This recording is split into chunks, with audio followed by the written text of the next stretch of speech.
When you hear the words DNA testing, what comes to mind?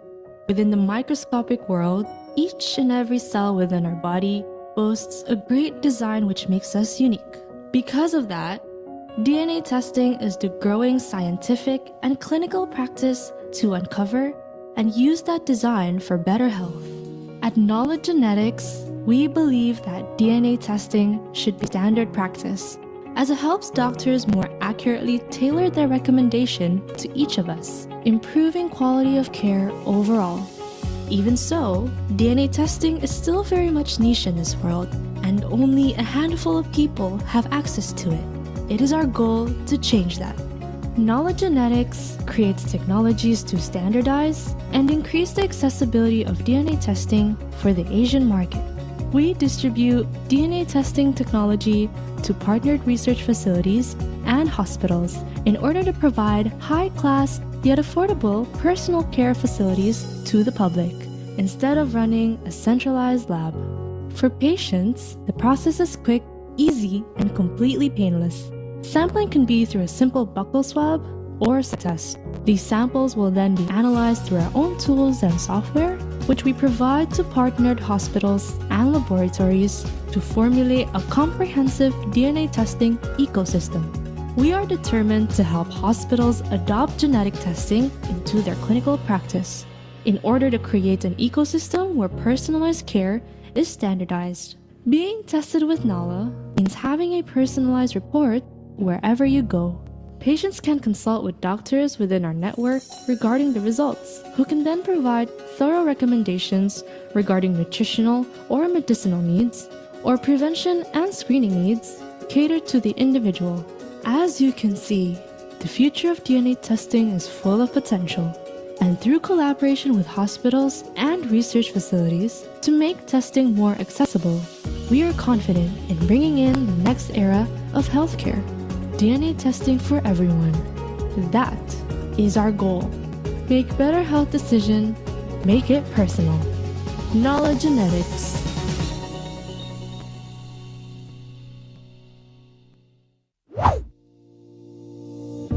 This is Emma. She and her friend have similar diets and lifestyles. But while her friend feels great, Emma often feels off. They eat the same food, but Emma gains weight more easily, while her friend stays the same. Her friend drinks coffee and feels energized, but Emma gets shaky and anxious. What started as small differences now affect Emma's everyday life.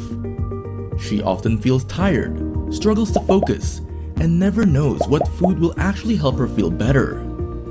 She starts to wonder, why is this happening? She's tried every diet and trend, but nothing really worked. The constant guessing left her drained and confused. Turns out, the answer was never out there. It was in her genes all along. And that's where nutrigenetics comes in. The science of how your genes affect the way your body processes food. At Knowledge Genetics, we use this science to make nutrition personal with Nutri-Ready, a genetic test that helps Emma understand her body's unique needs.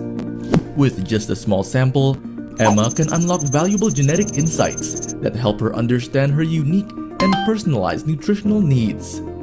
Our doctors guide Emma through a report that shows how her body absorbs macro and micronutrition, which food she may be intolerant to, and even a meal plan tailored to her genes. Now, Emma feels her best. More energy, and a balanced diet that finally works for her. Start your personalized nutrition journey today with Nutri-Ready.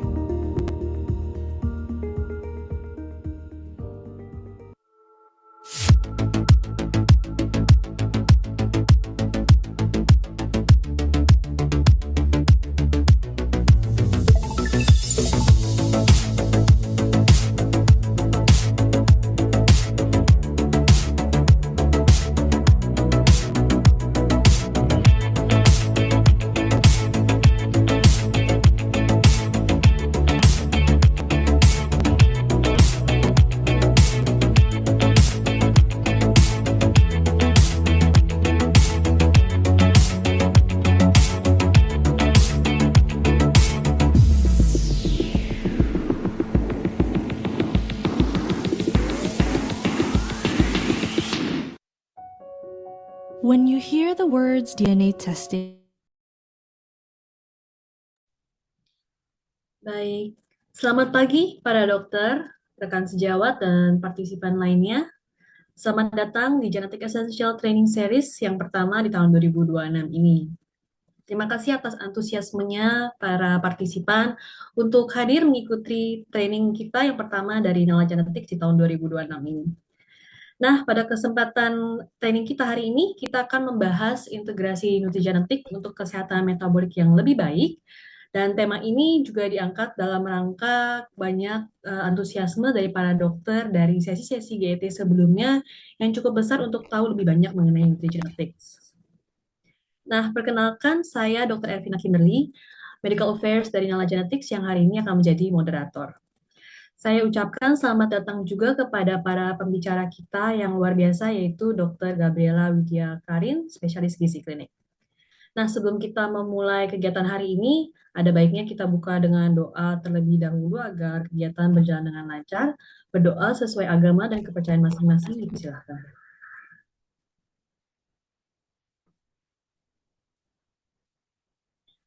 Baik, berdoa selesai. Selanjutnya, saya sampaikan kepada para peserta bahwa sertifikat partisipasi untuk kegiatan hari ini akan kita berikan kepada peserta yang merupakan tenaga kesehatan dan telah mengisi 2 link. Yang pertama adalah link pretest yang tertera pada layar dan pada kolom chat, serta link post-test yang akan diberikan di akhir acara. Jadi 2 link ini akan menjadi syarat untuk untuk mendapatkan sertifikat. Baik. Sembari mengisi link, saya akan lanjut ke informasi mengenai agenda kegiatan hari ini. Jadi pada saat ini kita sedang dalam sesi pembukaan dan pengisian training kick-off survey.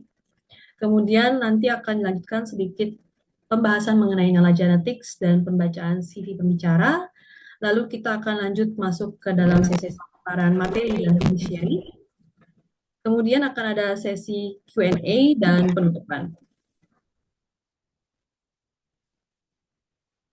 Baik, sekarang saya akan membahas sedikit mengenai Nala Genetics. Nala Genetics adalah perusahaan bioteknologi yang fokusnya adalah perawatan preventif melalui tes DNA.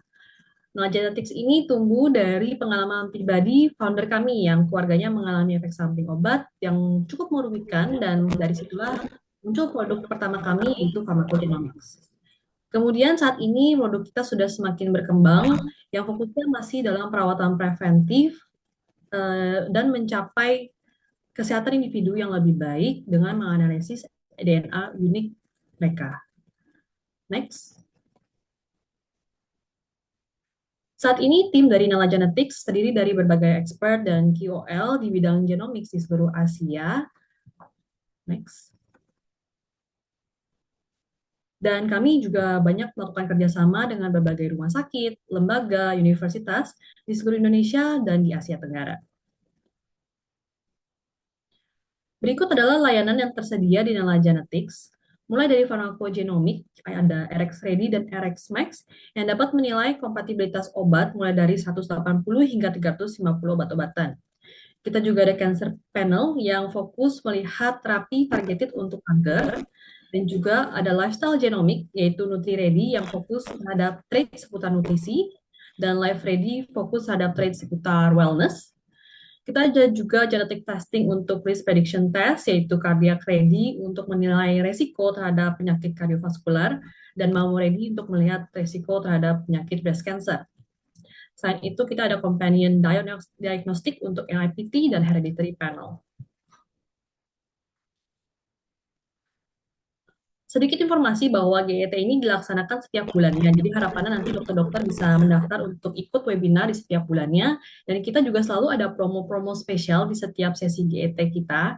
Dan untuk sesi GET kali ini kita ada promo spesial, yaitu diskon hingga 35% untuk seluruh tes genetik kami, dan juga ada beberapa buy one get one option untuk beberapa tes pilihan.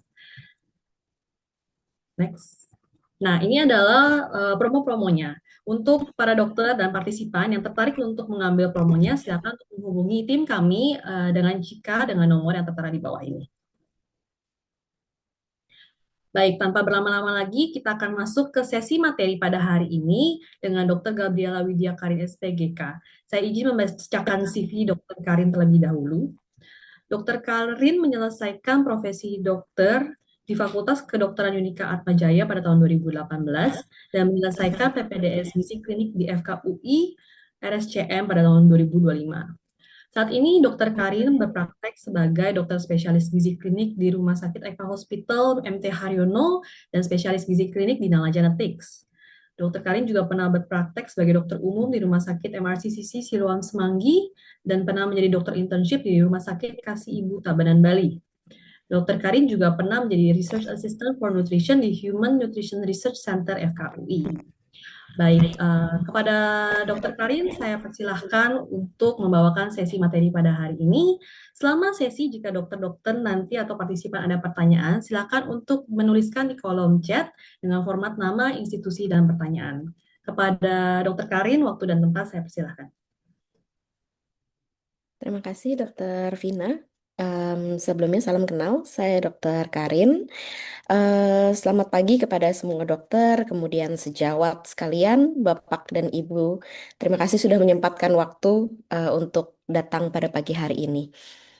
Oke, sebelumnya saya akan izin untuk share screen terlebih dahulu.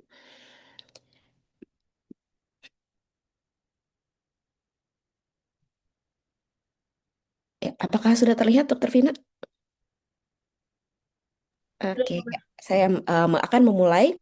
Pada pagi hari ini kita akan membahas mengenai judul topiknya adalah From DNA to Diet, Integrating Genetics to Better Metabolic Health. Jadi saya di sini mungkin akan lebih banyak membicarakan mengenai integrasi antara nutrigenetics dengan aplikasi secara klinis dan kesehatan secara metabolik. Karena saya sendiri lebih banyak berpraktik secara klinis. Kemudian untuk learning objectives hari ini, yang pertama tentu saja kita akan mengenal mengenai nutrigenetics, apakah nutrigenetics itu. Kemudian kita akan mungkin sedikit membahas mengenai lifestyle genetics, karena dua hal ini adalah hal yang tidak bisa dipisahkan satu dengan yang lainnya. Gitu. Dua hal yang sangat berperan dalam pergantian pola hidup, terutama untuk orang-orang yang mau menjaga kesehatannya. Kemudian untuk master product knowledge mungkin nanti saya akan sedikit membahas mengenai Nutri Ready dan Life Ready, kurang lebih komponennya seperti apa. Tapi mungkin nanti akan lebih dijelaskan lebih lanjut dan lebih lengkap oleh pihak Nala.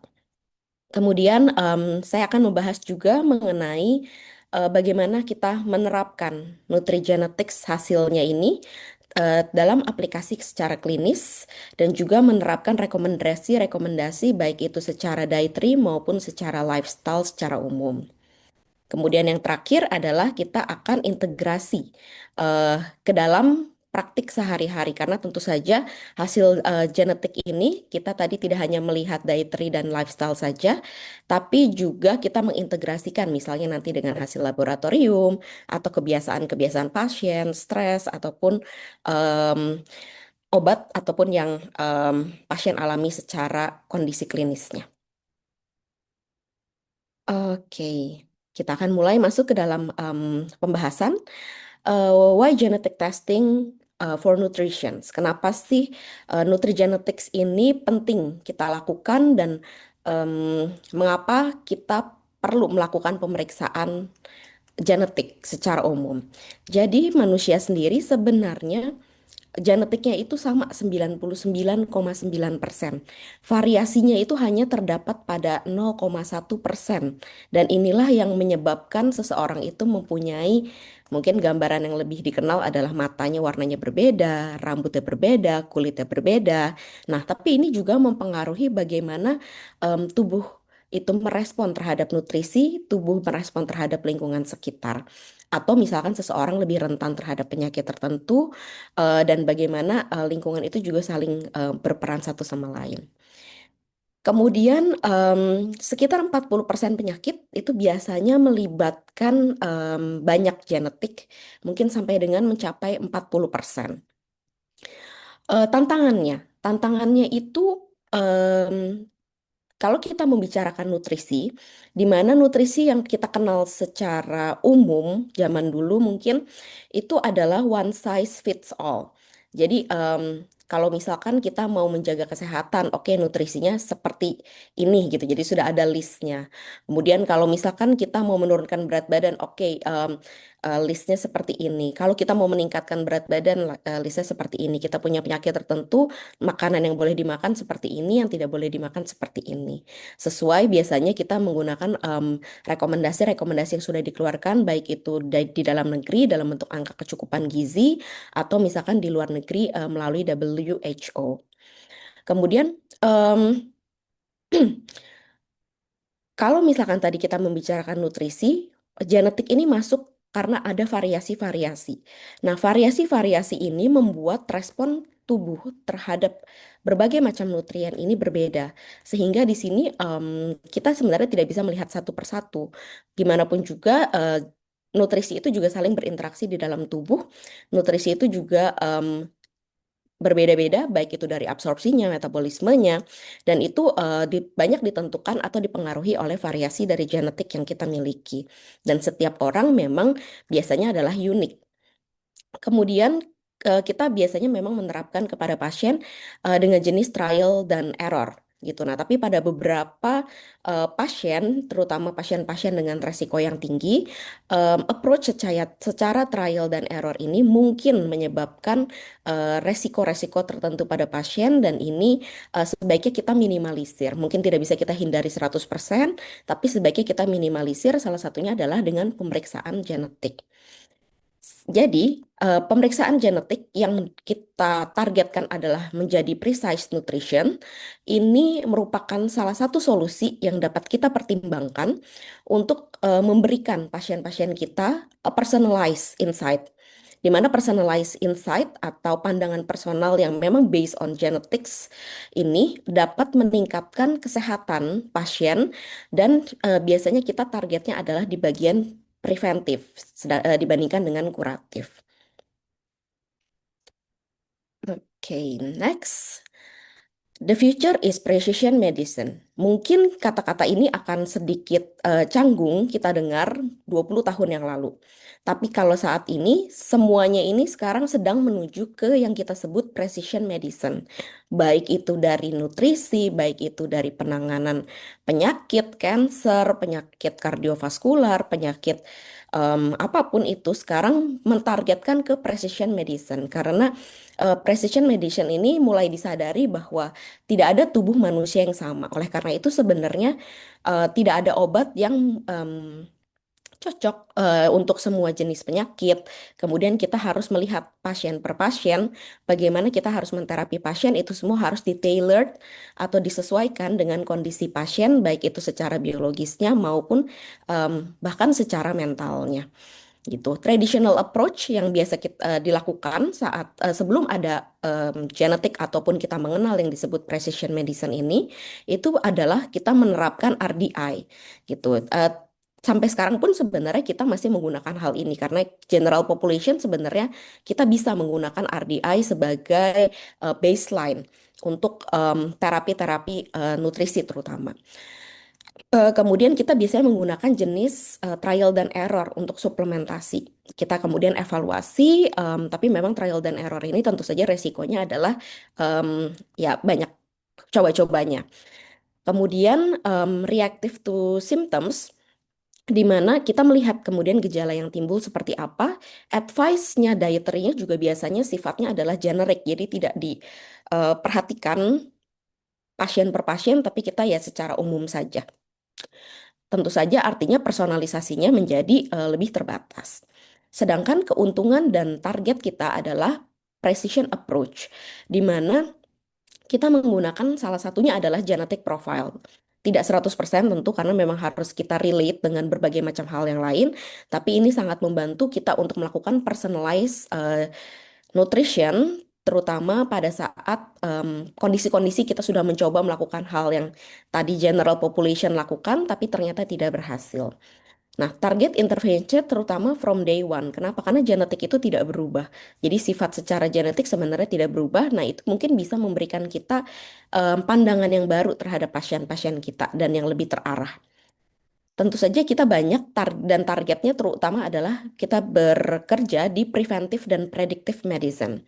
Ini juga sesuatu yang mungkin baru akhir-akhir ini menjadi populer gitu karena dulu sebagai seorang dokter atau tenaga medis mungkin kita banyak belajar mengenai curative medicine. Tapi saat ini banyak yang sudah mulai bergerak ke arah preventive dan predictive medicine di mana kita tugasnya adalah untuk mencegah penyakit itu terjadi. Nah, salah satu yang digunakan adalah genetic profile. Kemudian ini bisa juga menggunakan DNA informed nutrition plans itu based on nanti hasilnya mungkin hasilnya ada masalah di penyerapan nutrisi tertentu itu bisa menjadi informasi-informasi yang baik dalam menangani dan memberikan personalized nutrition. Kemudian tadi tentu saja dengan kita mengetahui ada masalah tertentu pada genetik seorang individu, kita bisa melakukan optimisasi dari terapi terhadap seorang individual. Kemudian nutrigenetik sendiri. Apakah nutrigenetics itu? Nutrigenetics adalah sebuah ilmu mengenai bagaimana variasi dari genetik yang tadi 0,1% itu mempengaruhi respon individu terhadap nutrisi. Nanti ada satu lagi istilah namanya adalah nutrigenomics. Nah, kalau nutrigenetics yang perlu diingat adalah bagaimana variasi genetik mempengaruhi respon tubuh terhadap nutrisi-nutrisi. Mengapa hal itu bisa terjadi? Hal itu bisa terjadi karena ada yang namanya SNPs atau single nucleotide polymorphism, di mana di sini dia akan mempengaruhi fungsi dari protein. Nah, SNPs inilah yang biasanya banyak dilakukan research oleh para researchers yang researchers genetik, di mana kemudian mengetahui oh kalau misalkan terjadi SNPs di sini efeknya seperti apa. Kemudian selanjutnya adalah SNPs ini nanti efeknya dia akan mempengaruhi dari fungsi protein, di mana fungsi protein ini dia akan mempengaruhi metabolisme dari suatu nutrisi. Setelah metabolismenya nanti terpengaruh, dia akan mempengaruhi hasil akhirnya tentu saja ekspresi genetik itu ke tubuh seorang individu akan seperti apa. Itulah yang kita sebut sebagai gejala klinis atau phenotype gitu. Jadi kita bisa melihat health outcomes atau resiko terhadap penyakit tertentu itu yang kita sebut fenotip, tapi awalnya sebenarnya adalah karena adanya variasi genetik. Ini yang tadi saya sempat sebutkan perbedaan antara nutrigenetik dan nutrigenomik. Untuk nutrigenetik tadi adalah bagaimana suatu gen mempengaruhi respon tubuh terhadap nutrisi, baik itu secara metabolismenya, absorpsinya, retensi, ataupun nanti hasil akhirnya adalah ya kadar di dalam tubuhnya seperti apa.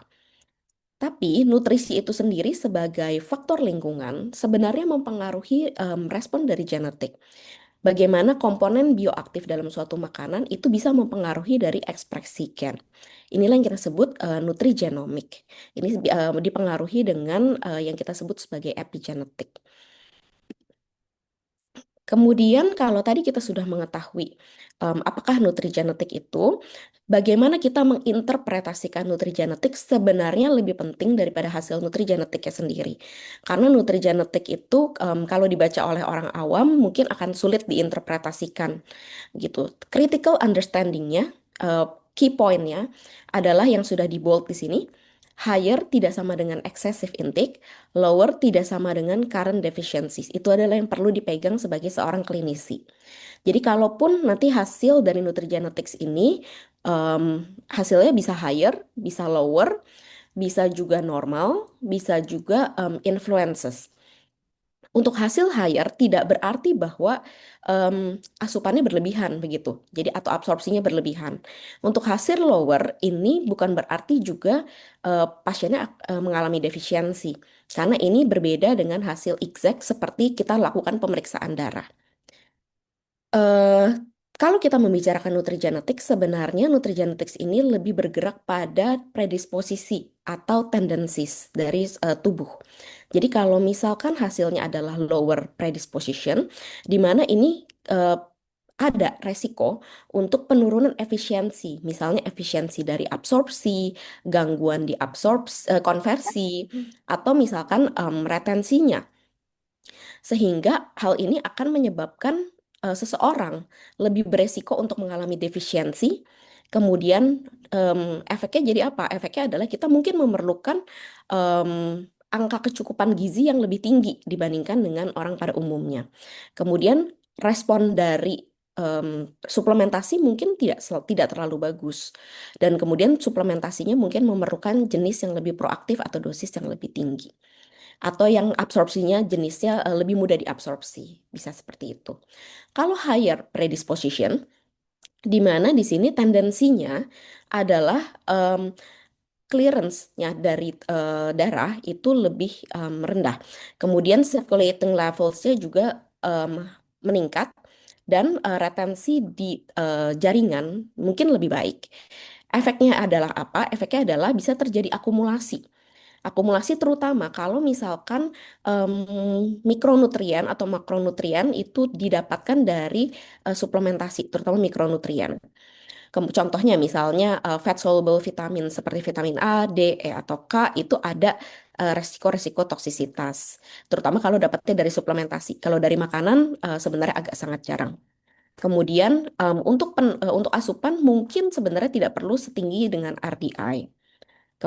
Kemudian selanjutnya adalah yang perlu kita lakukan sebagai klinisi melakukan monitor dari suplementasi karena saat ini berdasarkan pengalaman pribadi memang orang-orang juga sudah mulai terbuka dengan nutrisi dan banyak yang sebenarnya cukup berani dalam mengkonsumsi suplementasi tanpa rekomendasi dari tenaga medis atau dari dokter. Jadi untuk dalam kondisi klinis use genetic to personalize RDI ini sangat penting gitu. Jadi bagaimana kita sebagai dokter mempertimbangkan berapa sih dosis suplementasi yang mau kita berikan, kemudian efeknya seperti apa. Nah, itu adalah ilmu kita sebagai seorang klinisi dan sebagai seorang dokter. Kemudian kita tentu saja kita harus melakukan pemeriksaan. Pemeriksaan terutama adalah blood test untuk beberapa mikronutrien tertentu dan melakukan assessment secara klinis misalkan ada simptom-simptom either itu adalah simptom untuk defisiensi atau simptom untuk over supplementations. Kemudian tadi kita juga sempat membahas sedikit mengenai blood level. Jadi kenapa pemeriksaan darah ini tidak cukup sebenarnya? Jadi kita sebenarnya memang harus kombinasi antara hasil pemeriksaan nutrigenetics dengan hasil pemeriksaan darah. Mereka akan complement each other. Untuk serum level ini mengapa tidak cukup? Karena biasanya mereka banyak terpengaruh secara akut.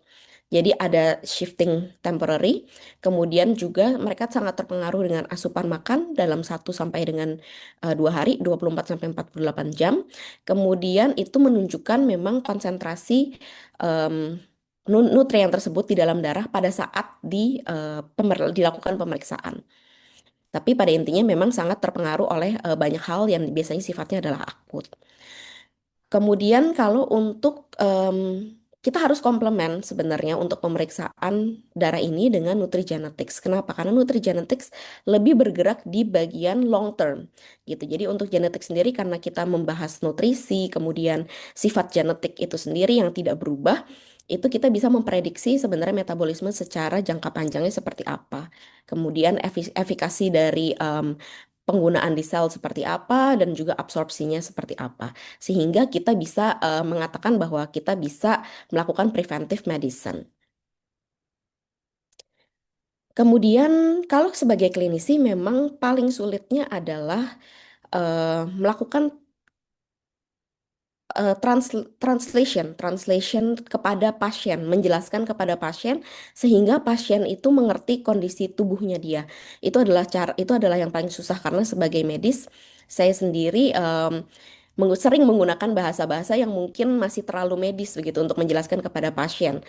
bahkan untuk penyakit-penyakit yang mungkin umum diketahui oleh pasien. Apalagi kita menjelaskan genetik gitu. Itu genetik ini adalah mungkin yang diantara tenaga medis sendiri tidak semua menguasai ataupun mengerti mengenai genetiknya. Untuk nutrigenetics ini common reality in practice-nya itu kalau misalkan kita membaca laporan nutrigenetics atau lifestyle genetics, itu biasanya bentuknya masih scientifically, walaupun sudah dirangkum secara lebih umum sehingga lebih mudah dibaca oleh awam, tapi sebenarnya masih bentuknya scientifically. Kemudian nanti banyak report-report dari genetiknya seperti apa. Nah, hal ini tentu saja akan sulit dicerna oleh orang awam yang tidak biasa membaca hal-hal seperti itu. Kemudian apalagi menerapkannya dalam kehidupan sehari-hari.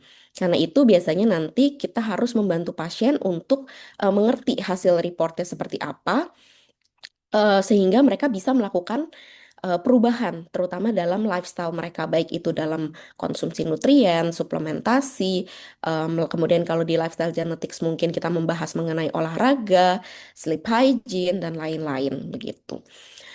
Beberapa yang perlu di note pada saat pembacaan, pertama kita tidak bisa membuat suatu nutrisi itu terisolasi hanya satu jenis tertentu karena mereka saling interact with each other.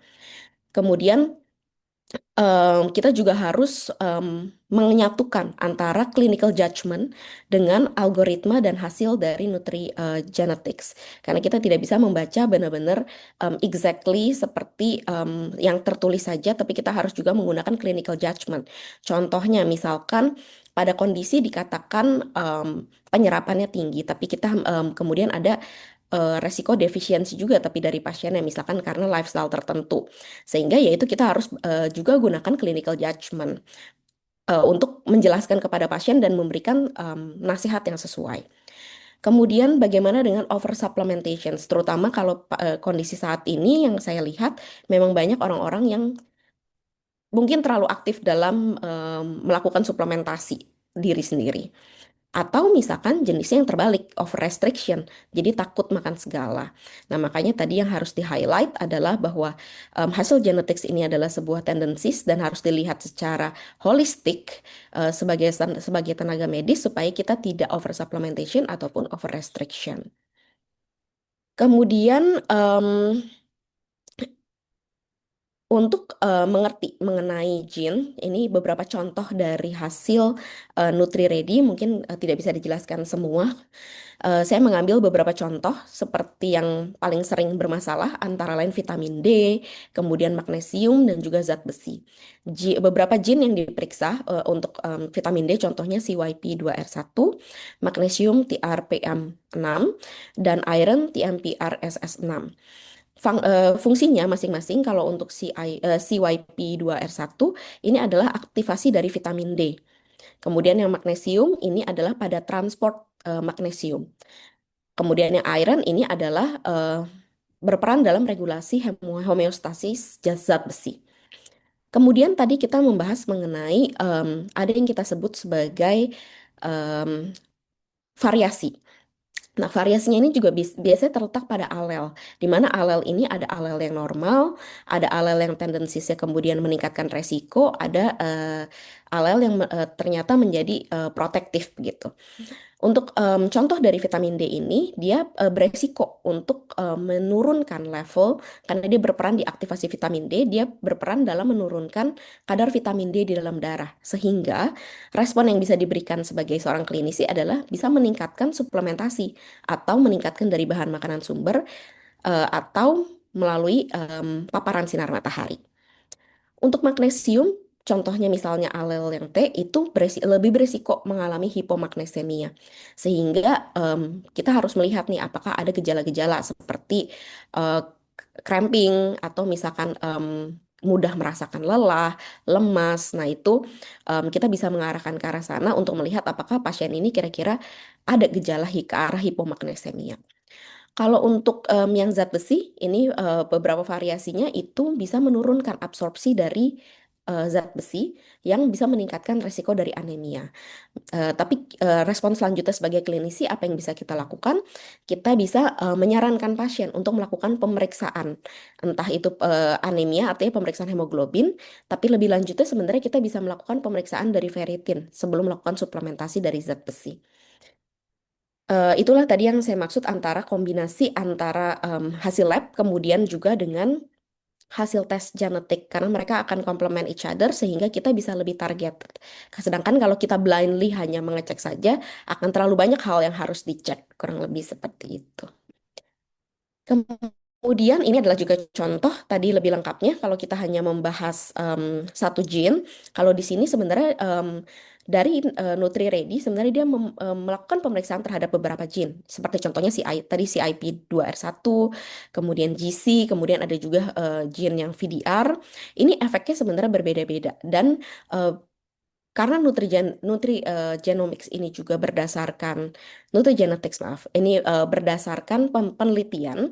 Jadi kita bisa melihat misalnya contohnya si IP2R1 dengan genotype-nya adalah GG itu mempunyai resiko untuk mengalami defisiensi vitamin D karena serumnya biasanya lebih rendah. Begitu. Begitu pula dengan alel-alel yang lain seperti yang GC maupun VDR yang berperan dalam absorpsi dari vitamin D dan juga kalsium. Rekomendasi klinisnya kita sesuaikan dengan genetik-genetik tersebut. Contohnya kita bisa menyarankan kepada pasien untuk melakukan pemeriksaan vitamin D secara lebih rutin. Seperti monitor 6 bulan sekali atau 1 tahun sekali pada usia-usia yang jauh lebih muda. Kemudian kita bisa merekomendasikan RDI-nya seperti 20-25 mikrogram per hari. Suplementasi mungkin sekitar 1.000 sampai maksimal di 2.000. Kemudian, kecuali kalau misalkan memang terbukti defisiensi. Kemudian kita bisa meningkatkan dari food source dan juga karena sinergistik antara vitamin D dan kalsium, kita bisa juga mengoptimalisasi dari kalsiumnya. Tentu saja untuk vitamin D memang sumber utamanya sebenarnya dari sinar matahari, sehingga kita pasti menyarankan juga untuk melakukan paparan terhadap sinar matahari secara lebih rutin. Biasanya hanya sekitar 15-20 menit. Untuk magnesium sendiri di sini, ini adalah contoh dari gene yang diperiksa. Ini adalah contoh, yang kanan adalah contoh dari rekomendasinya. Jadi biasanya kita juga menilai apakah ada resiko dari defisiensi atau bahkan sudah mengalami gejala-gejala defisiensi. Dan banyak pasien-pasien saya juga ternyata sudah mengkonsumsi magnesium, terutama kalau misalkan mereka punya gangguan terhadap insomnia atau gangguan tidur. Nah, di sini kita bisa menyarankan suplementasi kalau memang dibutuhkan dengan dosis mungkin antara 400 mg per hari, 300 sampai 400 mg per hari. Kemudian untuk bahan makanan kita juga bisa menyarankan sumber bahan makanan tinggi magnesium. Suplementasi kalau memang sangat dibutuhkan dan kita tentu saja ada resiko untuk berlebihan suplementasi magnesium. Salah satu gejala yang bisa kita evaluasi adalah gejala gastrointestinal, misalnya seperti diare. Untuk defisiensi dari zat besi, di sini juga ada beberapa gene yang diperiksa. Intinya adalah bisa mengganggu dari absorpsi, kemudian transportnya. Nah, kita sesuaikan tadi, kalau kita mau memberikan suplementasinya bisa kita sesuaikan dengan AKG atau RDI. Untuk dietary strateginya, kalau misalkan kita membutuhkan absorpsi yang lebih baik, kita bisa menyarankan makanan-makanan yang dari daging merah. Contohnya seperti sapi, kemudian juga hati ayam, hati sapi, itu sumber yang bagus sekali untuk heme iron atau jenis yang lebih mudah di absorpsi. Kemudian kita bisa pairing sama vitamin C karena vitamin C memang meningkatkan absorpsi dari zat besi. Dan tentu saja tidak disatukan suplementasinya dengan minum kopi atau minum teh atau susu. Nah, itu yang bisa menghambat dari penyerapan zat besi. Untuk iron sendiri, biasanya saya sendiri juga akan melakukan monitoring, terutama dari ferritin dan juga hemoglobin, karena tentu saja ada resiko untuk oversuplementasi dari zat besi pada orang-orang yang kondisinya sebenarnya tidak ada kondisi khusus gitu ya, bukan yang kondisi hamil. Tapi kalau misalkan kondisinya adalah kondisi wanita hamil atau misalnya lagi yang sedang mencoba untuk hamil, genetik iron deficiency ini sangat penting untuk diperhatikan karena memang biasanya apalagi sudah hamil itu akan menjadi predisposisi yang sangat kuat seseorang mengalami anemia zat besi. Kalau kita tadi sudah, ini sebenarnya tadi sudah saya jelaskan mengenai predisposisi antara lower dan juga higher. Bagaimana kita harus mentranslate. Jadi intinya adalah kalau misalkan hasilnya lower, kita tidak boleh langsung suplementasi. Karena kita harus lihat dulu apakah memang ada gejala-gejala ke arah defisiensi atau tidak. Kalau tidak, mungkin kita bisa menggunakan approach yang lebih aman. Contohnya meningkatkan paparan terhadap sinar matahari untuk vitamin D, atau kita bisa menyarankan bahan makanan sumber yang tinggi memang dengan mikronutrien tertentu. Jadi pertanyaan biasanya adalah apakah akan cukup kalau kita hanya meningkatkan dari bahan makanan sumber? Biasanya tidak cukup kalau pada pasien-pasien misalnya pasien vegetarian atau pasien-pasien yang punya alergi khusus. Nah, itu kita harus pertimbangkan untuk suplementasi. Kemudian apakah ada masalah dari bioavailabilitas? Jadi kalau ada masalah dari bioavailabilitas, kalaupun kita berikan makanan kan sebenarnya penyerapannya biasanya mungkin tidak terlalu bagus.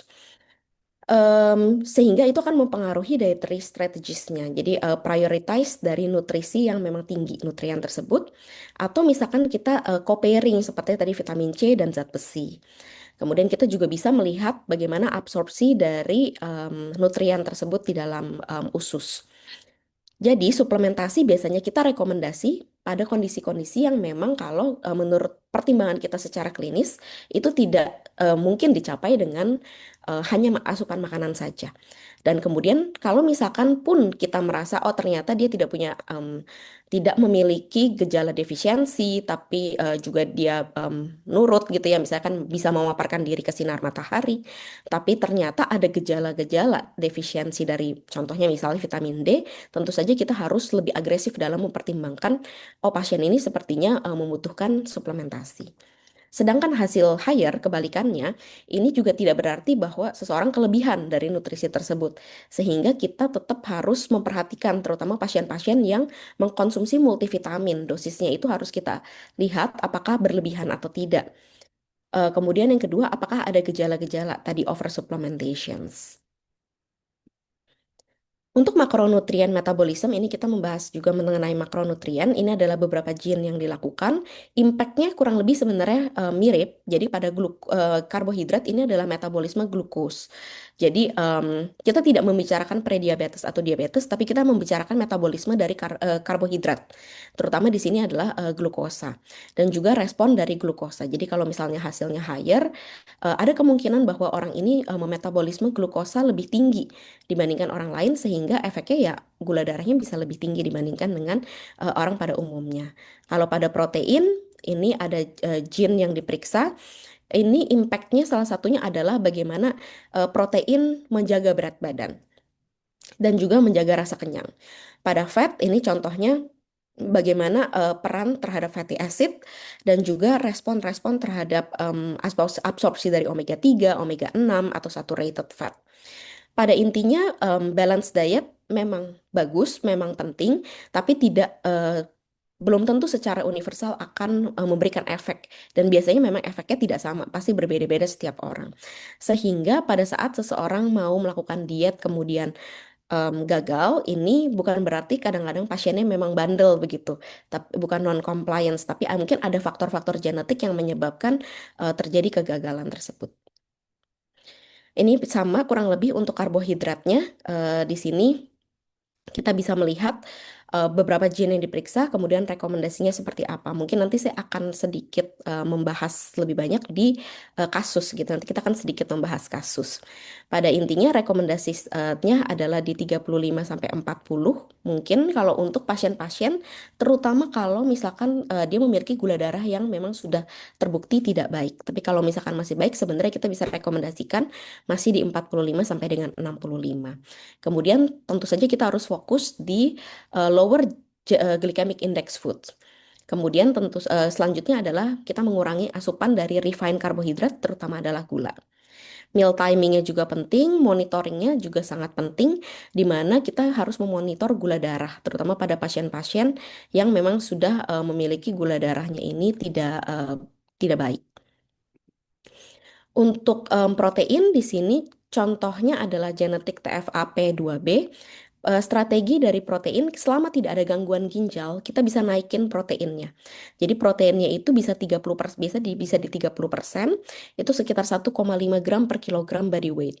Tapi sebenarnya pada kondisi normal kalau misalkan terutama wanita gitu mungkin kita bisa mulai dari 1 gram per kilogram berat badan itu masih possible untuk didapatkan dari bahan makanan sumber. Kalau untuk standar, sebenarnya kita bermain di 15 sampai dengan 20% untuk rekomendasi asupan protein. Dan kita bisa meningkatkan juga untuk asupan dari leusin ataupun nanti BCAA, tergantung dari kebutuhannya. Ini pertimbangan secara generik saja, di mana minimum 30 gram protein per meal ini sebenarnya tidak baku karena kita harus menghitung juga berdasarkan berat badan dari pasiennya. Kemudian kita harus biasanya kalau saya pribadi saya juga merekomendasi untuk seseorang mengkonsumsi sarapan karena itu akan sangat membantu dalam memenuhi asupan protein harian dan juga regulasi gula darah. Kemudian snacknya juga biasanya kita cari yang tinggi protein. Kemudian untuk fat metabolism, rekomendasi yang biasanya diberikan ini adalah total fatnya di bawah 30% dengan strictly limited untuk saturated fatty acid di bawah 7% dan trans fatty acid kalau bisa tidak dimakan sama sekali tidak dimakan. Rekomendasinya biasanya hanya sekitar 1 sampai dengan 2%. Untuk beneficial fats seperti MUFA atau PUFA omega 3 itu kita tingkatkan lebih tinggi, MUFA di 15 sampai 20%. Paling terkenal adalah dari bahan makanan sumber olive oil. Omega 3 ini 2 sampai dengan 3 gram. Rata-rata sih kalau misalkan suplementasi sebenarnya saat ini di 1 gram untuk omega 3-nya. Atau kita bisa meningkatkan juga dari bahan makanan sumber omega 3 seperti ikan-ikan yang berlemak dan juga bahan makanan suplementasi dari omega 3. Untuk spesifik strategisnya biasa kalau ada masalah di fat metabolism itu kita melakukan Mediterranean diet pattern yang tinggi dengan vegetables, jadi sayur dan juga buah. Kita mengurangi dari bahan makanan yang diproses dan juga dari goreng-gorengan. Untuk omega 3 itu bisa diambil dari ala source yaitu flaxseed dan juga chia seeds. Untuk monitor dan juga adjustmentnya itu biasanya kita monitor dari kolesterol, trigliserid, LDL dan juga HDL atau lipid panel. Ini biasanya direkomendasi setiap ya 6 sampai dengan 8 minggu. Ini kurang lebih juga tadi seperti tadi, mungkin saya izin skip saja. Nah, kemudian satu lagi bagian adalah food intolerance dan sensitivities, di mana food intolerance dan sensitivities ini kita membahas mengenai laktos, gluten, kafein, dan juga alkohol. Bagaimana toleransi tubuh seseorang ini juga bisa menyebabkan seseorang lebih beresiko, misalkan mengalami lactose intolerance, gluten intolerance, kafein intolerance, ataupun alkohol intolerance. Nah, ini hasilnya kita bisa jelaskan misalkan dan disesuaikan dengan kondisi klinis pasien. Contohnya misalkan seseorang yang jarang mengkonsumsi susu ternyata punya resiko lactose intolerance. Sehingga kalau suatu saat dia membutuhkan konsumsi susu, kita bisa rekomendasi dari dosis yang rendah, misalkan dari 100 ml dulu, atau kita bisa mencarikan pasien susu-susu yang saat ini sudah banyak free lactose. Untuk sensitivitas dari food sendiri ini tidak berarti bahwa seseorang mengalami alergi atau mengalami penyakitnya. Jadi itu balik lagi itu adalah tendencies dan kadang-kadang simptomnya itu dose dependent. Contohnya seperti laktos tadi. Tidak semua orang yang lactose intolerance minum sedikit susu kemudian dia akan mengalami gejala intolerance. Sehingga strateginya adalah kita harus melakukan resize portion, kemudian frekuensinya atau timingnya kita mainkan, atau kita bisa mengeliminasi kalau memang simptomnya cukup berat. Jadi, kalau tadi balik lagi ke precision health, kita harus mengkombinasi antara nutri dan juga lifestyle genomics, di mana kita bisa mengidentifikasi penyebab seseorang. Contohnya, pada saat seseorang mengalami gangguan tidur.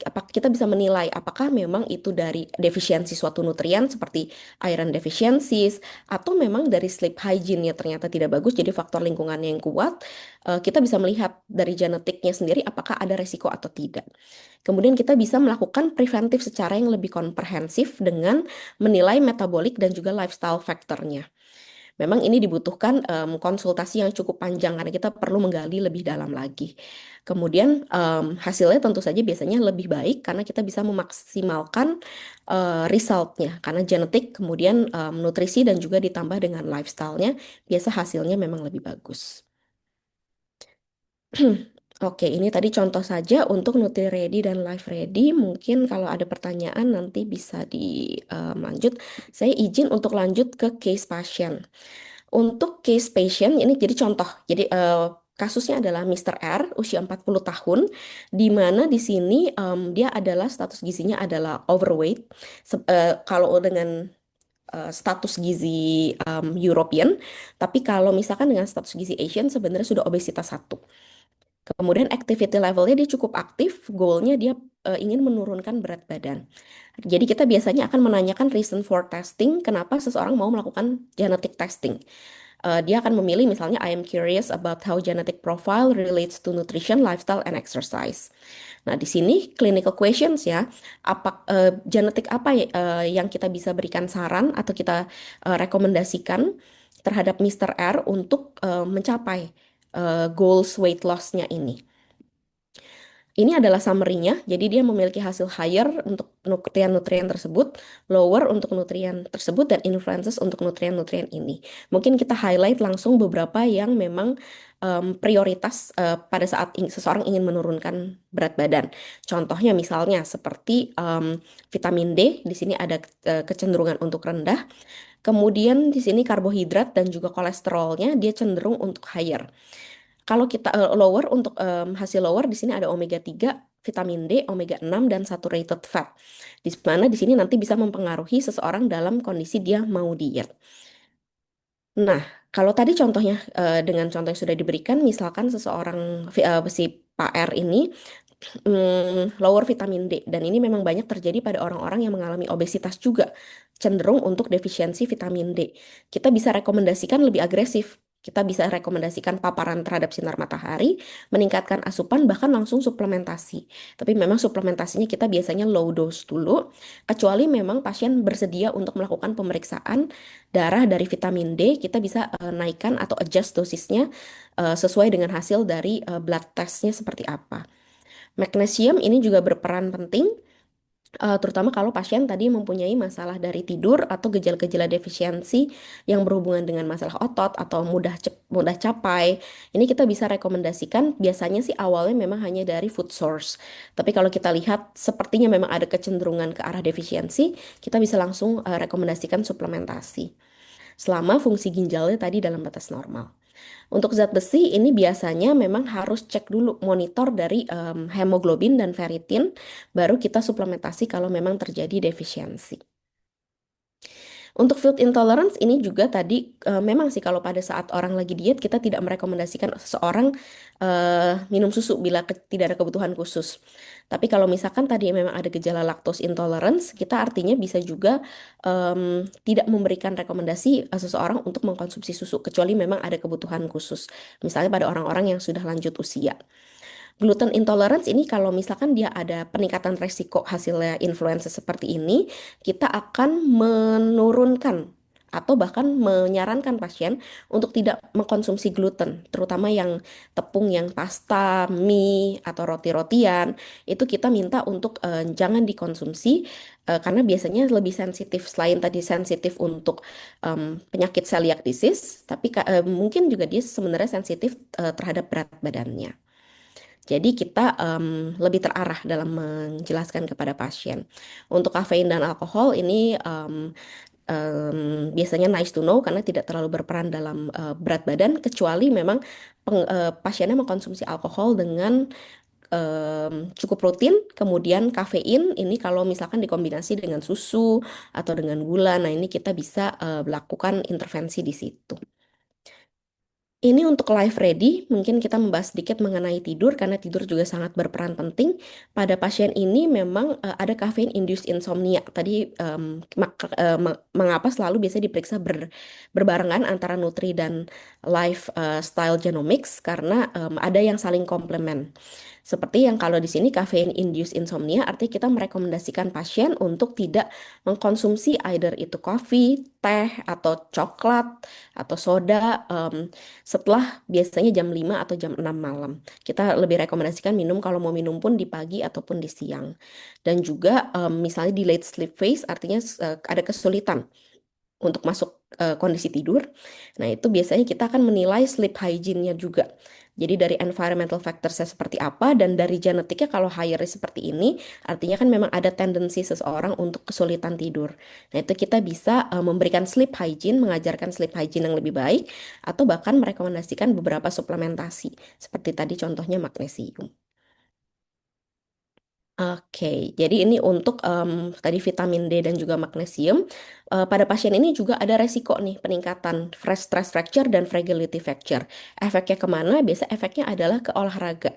Jadi kita tidak menyarankan untuk pasien-pasien yang punya resiko seperti ini untuk melakukan olahraga-olahraga yang banyak gerakan-gerakan tiba-tiba. Contohnya seperti em, sepak bola begitu. Nah, kemudian itu kan banyak gerakan tiba-tiba sehingga resikonya akan mungkin mengalami stress fracture atau fragility fracture. Kemudian kita lihat dari nutriennya. Nutriennya tadi ada defisiensi vitamin D, ada defisiensi magnesium. Kemudian jadi kita bisa lakukan suplementasi vitamin D, kalsium, magnesium, dan juga kita bisa menyarankan pasien untuk warm up dan cooling down. Untuk protein dan omega 3 tadi kita lihat memang untuk proteinnya normal, omega 3-nya rendah. Kalau misalkan hasil seperti ini, kita rekomendasikan untuk suplementasi dari omega 3 minimal 1 gram per hari. Kemudian resistance dan juga aerobiknya, ini nanti ada hasilnya. Pada pasien ini higher potential, muscle gain-nya juga bagus. Jadi pasien ini kalau melakukan olahraga terutama yang jenis power and strength, itu biasanya hasilnya akan sangat bagus sekali dalam menambah massa otot. Oke, jadi key untuk memberikan saran-saran kepada pasien, pertama edukasi mengenai nutrigenetik sendiri itu apa, karena mayoritas pasien yang melakukan pemeriksaan sebenarnya mungkin belum begitu clear nutrigenetik ini seperti apa. Kemudian kita harus menjelaskan ke setiap pasien apakah arti dari higher, lower, dan normal, sehingga pasien itu tidak jadi oversuplementasi atau bahkan jadi takut makan segala begitu. Jadi persepsi pasien sering berbeda dengan mungkin tenaga medis. Selanjutnya yang perlu kita lakukan adalah sebagai medis kita harus bisa mentranslasi itu kepada aksinya, sepertinya memberikan spesifik food recommendations dengan porsinya kurang lebih sebanyak apa. Selanjutnya, kalau misalkan membutuhkan suplementasi, kita juga tahu kapan kita harus mengintervensi. Kalaupun kita butuh monitoring, kita tahu apa yang harus dimonitor. Modifikasi lifestyle ini juga sangat penting, terutama untuk olahraga, stres, dan juga tidur. Selanjutnya, kalau misalkan pasien berkenan, kita bisa melakukan follow up plan mungkin sekitar 6 bulan dan bisa ditunjang dengan pemeriksaan-pemeriksaan laboratorium yang lebih lengkap. Oke, ini untuk take home message. Jadi Nutrigenomics memberikan menjelaskan mengapa nutrisi itu tidak bisa one size fits all pada semua pasien. Dan ini harus digunakan sebagai strategi, tapi tidak boleh kaku gitu. Jadi kita harus sebagai klinisi, kita juga harus tetap melihat secara holistik dari laboratorium, dari klinis, dari kebiasaan pasien, dan kita mengintervensi di situ based on hasil pemeriksaan genetik. Nutri-Ready sendiri atau nutrigenetics itu mentranslate dari molecular biology menjadi metabolic insight. Dan lifestyle genetics itu juga memberikan gambaran bagaimana tubuh merespon terhadap kondisi-kondisi lifestyle, terhadap olahraga, tidur, alergi, dan lain-lainnya. Dan juga physiological response. Sehingga kita perlu melakukan integrasi sebenarnya antara nutri dan juga life, di mana kita bisa memberikan approach yang lebih holistik bagi pasien, tergantung dari kebutuhan dan target pasien itu sendiri. Goal kita intinya adalah precision nutrition sehingga kita bisa mengintervensi pasien sesuai dengan kebutuhan pasien tersebut, bukan secara umum.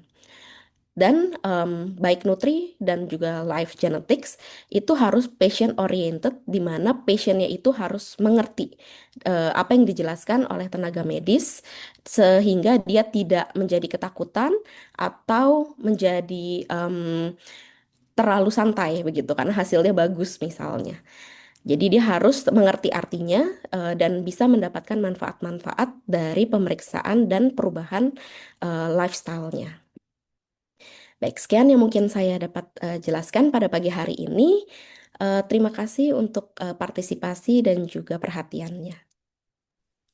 Baik, Dokter Karin, terima kasih banyak untuk paparan materinya. Ini menarik banget ya, Dok, kalau kayak materi nutrigenetics itu kompleks, tapi kayak bakal berguna banget untuk manajemen pasien, dan kita harus tahu ya, Dok, cara komunikasi ke pasien itu seperti apa.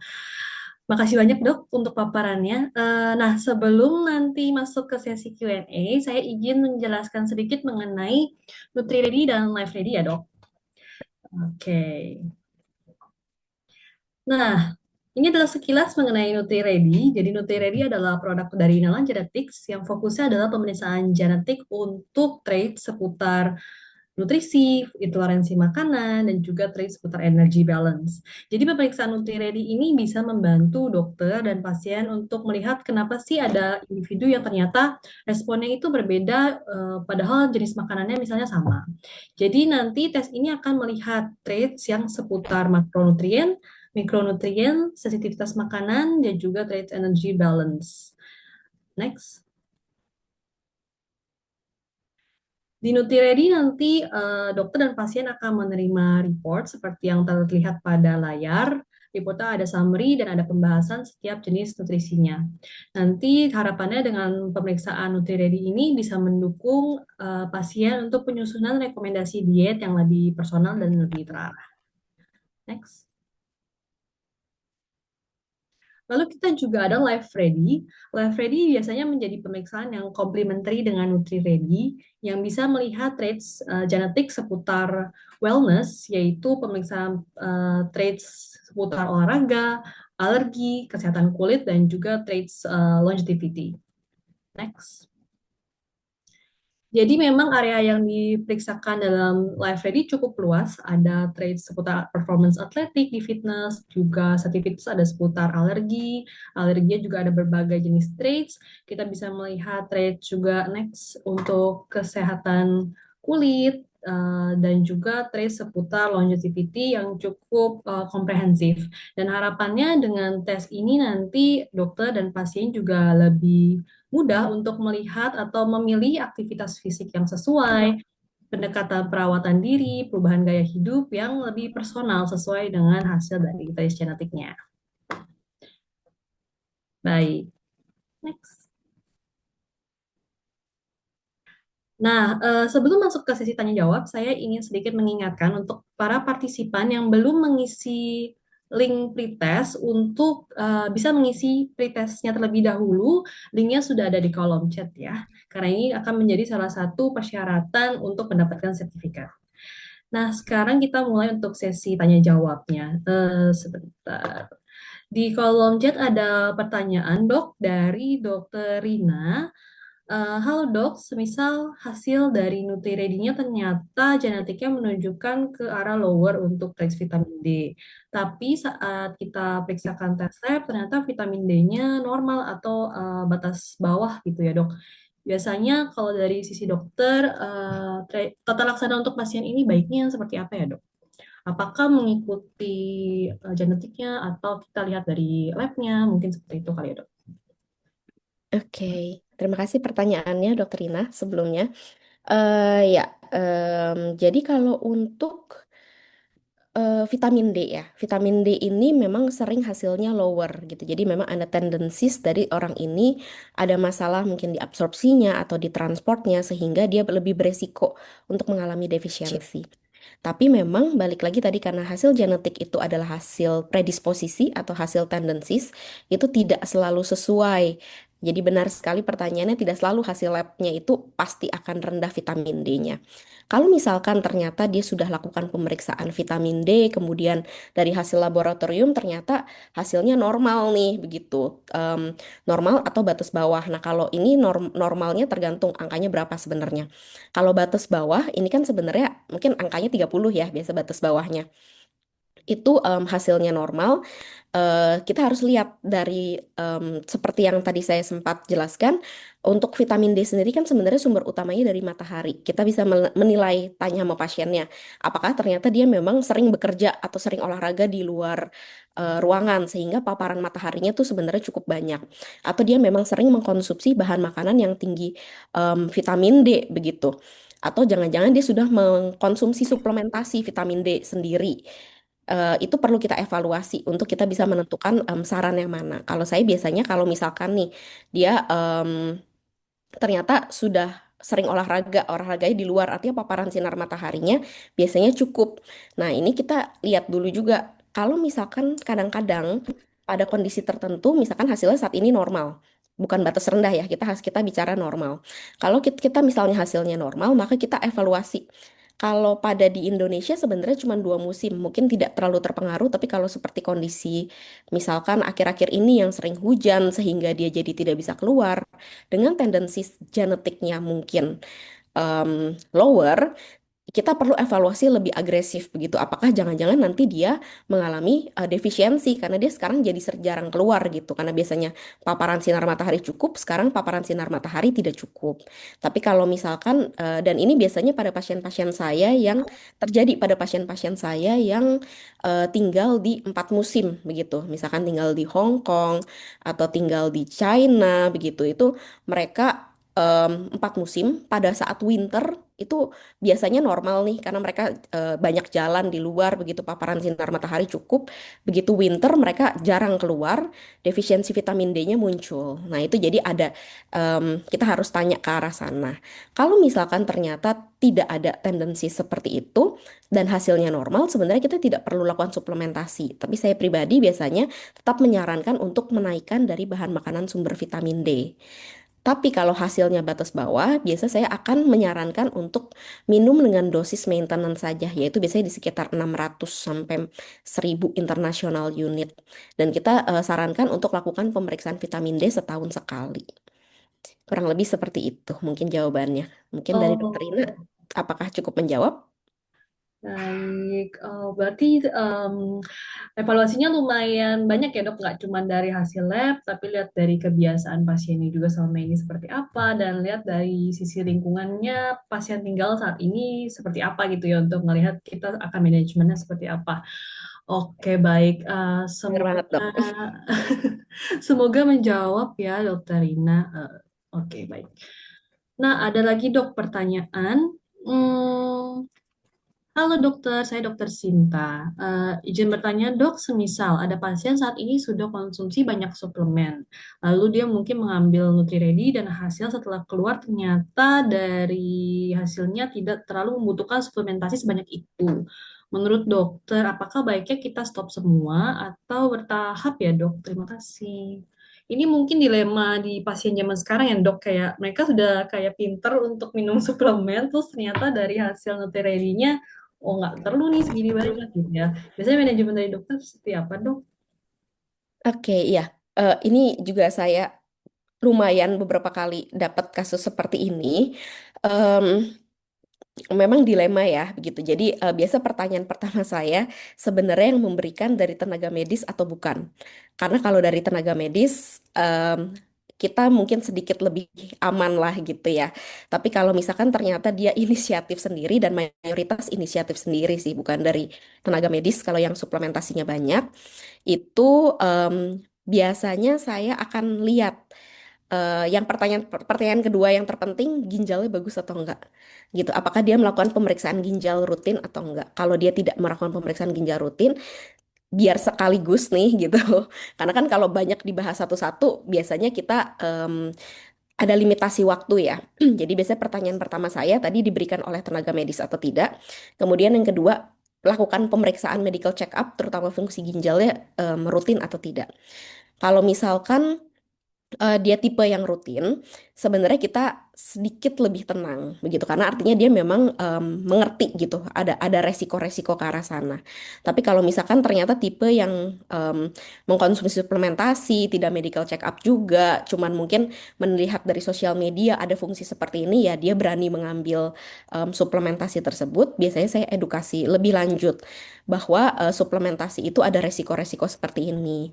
Kemudian over suplementasi itu resiko seperti apa? Biasanya saya ambil contoh sih, beberapa yang mudah dimengerti oleh pasien dan juga beberapa yang memang lebih berkaitan erat ya dengan pasien. Contohnya misalnya suplementasi zat besi gitu atau suplementasi vitamin D. Banyak yang suplementasi vitamin D-nya bahkan 5.000 sampai 10.000 per hari. Itu kan dosis yang sangat tinggi ya. Kalau kita tidak lakukan pemeriksaan kan sebenarnya ada resiko gitu. Bahkan untuk yang hasilnya lower sekalipun ada resiko over suplementasi. Jadi saya jelaskan gejala-gejala yang seperti apa, resikonya seperti apa. Biasanya sih orang yang bisa mengkonsumsi suplementasi sebanyak itu, biasanya tingkat edukasinya tingkat pengetahuannya cukup tinggi dan secara ekonomi biasanya cukup bagus. Jadi kalau dijelaskan seperti itu, dia lebih mudah mengerti ya. Jadi sehingga dari situ kita baru bisa masuk nih, oke kayaknya ini sebenarnya belum terlalu perlu, kita bisa kurangin. Oke kalau yang ini masih oke. Nah itu di situ sebenarnya ada harus diskusi sama pasiennya begitu. Atau kalau misalkan ternyata dia mengkonsumsi karena dia merasa ada gejala tertentu, seperti contohnya tadi gejala insomnia paling sering paling sering keluar ya kalau di pasien-pasien itu saya insomnia sehingga saya mengkonsumsi magnesium gitu. Dosis magnesiumnya juga lumayan banyak yang berani-berani bahkan ada yang sampai 600 atau lebih 600 miligram begitu dalam satu kali suplementasi. Nah, itu pada kondisi seperti itu kita memang harus masuk pelan-pelan, tanya dulu ke pasien sebenarnya alasan dia mengkonsumsi itu apa, apakah dia sebenarnya mengerti atau tidak. Nah, kalau dia belum mengerti ya kita coba jelaskan pelan-pelan ke pasien. Nah, kalau misalkan dia sudah mengerti, biasanya dia mau menuruti apa yang rekomendasi-rekomendasi kita. Jadi mungkin sebagian suplementasi tidak usah dikonsumsi lagi, konsumsi yang lain apa namanya tetap dikonsumsi. Tapi kalau misalkan ada beberapa pasien sih yang mungkin em, teguh dengan pendiriannya gitu. Mungkin dia sendiri sudah research. Biasanya yang bisa saya rekomendasikan adalah minimal dia medical check up ya 6 bulan sampai 1 tahun sekali gitu untuk memastikan jangan sampai dia over suplementasi minimal untuk ginjalnya. Begitu. Oke, baik dok. Jadi memang kita perlu lihat ya mungkin dari sisi klinisnya pasien sebenarnya seperti apa dan perlu edukasi ke pasiennya juga dan perlu dimonitor juga ya sebenarnya hasil Mm-mm. suplementasinya seperti apa Iya, sampai saat ini. banyak sih sebenarnya yang memang yang dijelaskan. Jadi Iya, em, makanya biasanya kalau menjelaskan hasil genetik, biasa kita memang harus fokus. Jadi biasa kita kan sudah dapat reportnya dulu, kita harus baca dulu reportnya, kemudian kita note pasiennya yang pentingnya di mana. Karena kalau benar-benar satu persatu, mayoritas kalau diskusi kayak gitu nggak cukup ya dok Vina. benar benar setuju dok. Gitu. Jadi kita memang harus sesuai tailored patientnya, kemudian ada em, pasiennya mungkin pengen taunya lebih kemana gitu. Kita kalau udah seperti itu sih lebih enak ya diskusi dengan pasiennya. Iya, setuju dok. Mungkin bisa jadi pertanyaan terakhir juga dari saya jadinya. Biasanya mungkin kayak tips trik dokter untuk menjelaskan ke pasien dengan waktu yang terbatas gitu ya dok. Biasanya gimana nih dok kalau dari dokter untuk hasil Nutri Ready dan Life Ready yang reportnya memang jujur banyak ya dok jadinya ya. Iya, jadi kalau mungkin nanti dari dokter-dokter atau teman-teman sejawat ada yang mungkin mau tes, nanti hasilnya tuh sekitar 400 lembar ya dok.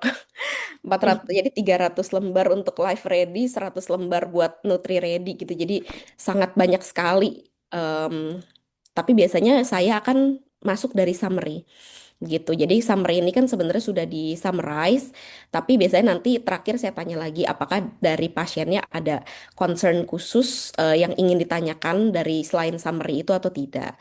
Jadi kita harus spare waktu sedikit lah untuk memberikan itu kepada pasien.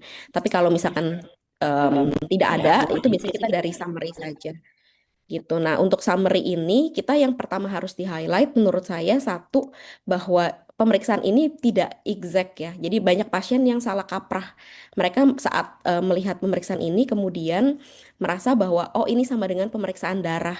Jadi kalau hasilnya higher artinya mereka nggak boleh makan kebanyakan gitu, hasilnya lower mereka harus banyakin gitu. Tapi kan sebenarnya tidak murni seperti itu. Tadi kita balik lagi sebagai klinisi harus lihat secara holistik ya, ada gejala-gejala atau tidak, environmental factornya seperti apa.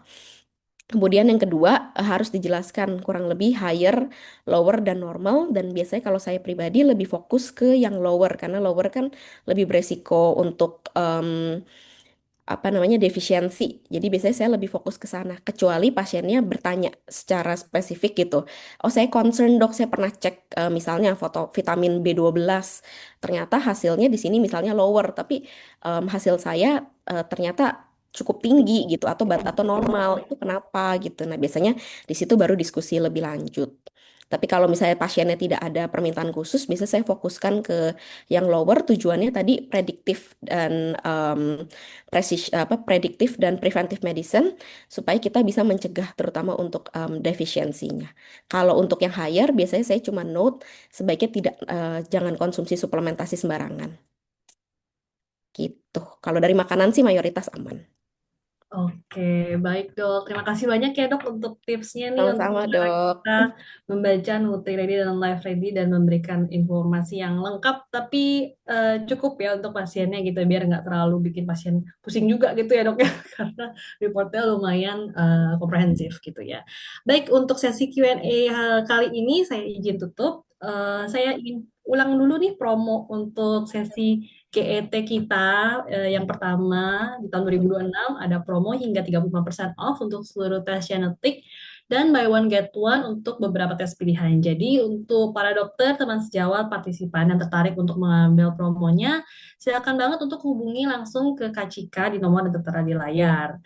Nah, karena ini sudah di akhir sesi, ini adalah link untuk feedback survey yang bisa diisi untuk para partisipan untuk menjadi syarat pengisian syarat dari mendapatkan sertifikat ya. Baik. Nah, linknya juga sudah dituliskan di kolom chat, jadi partisipan bisa langsung klik aja linknya di kolom chat. Sembari menunggu pengisian link post-test, kita mungkin bisa sembari foto dulu ya. Jadi untuk partisipan bisa on cam dulu biar kita foto-foto dulu. Baik, boleh on cam dulu semuanya. Silahkan. Oke, dari tim marketing aja yang screenshot berarti ya. Udah on cam semua. Aku hitung ya. 3, 2, 1. Sekali lagi. 3, 2, 1. Baik, sembari mengisi link untuk post-testnya, saya izin terima kasih banyak dok untuk Dokter Karin yang sudah sharing pada pagi hari ini. Materinya sangat bermanfaat dok. Semoga ini bisa membuka wawasan para dokter, teman sejawat, partisipan yang hari ini hadir di sesi GT kita untuk memahami jauh lebih dalam lagi tentang nutrigenetics dan implementasinya di praktek dokter-dokter sehari-hari. Saya mewakili tim Nala Genetik, minta maaf ya dok kalau ada kekurangan selama sesi webinar hari ini. Baik. Saya juga ingin infokan, nah untuk dokter-dokter yang hari ini hadir di training dan mau belajar lebih lanjut tentang nutrigenetics atau bahkan produk-produk lain dari Nala Genetics ya, kita ada Google Classroom yang bisa diakses kapan aja, di mana aja. Para partisipan silakan untuk scan barcode yang tertera di layar. Untuk informasi lebih lanjut juga bisa hubungi tim kita dengan Cika di nomor yang ada di layar juga. Baik. Sekian untuk sesi Genetic Essential Training kita yang pertama di tahun 2026 ini. Semoga bermanfaat. Sampai jumpa di Genetic Essential Training berikutnya. Selamat pagi dan selamat beraktivitas. Happy Valentine's juga ya untuk semuanya. Terima kasih dok. Terima kasih dokter.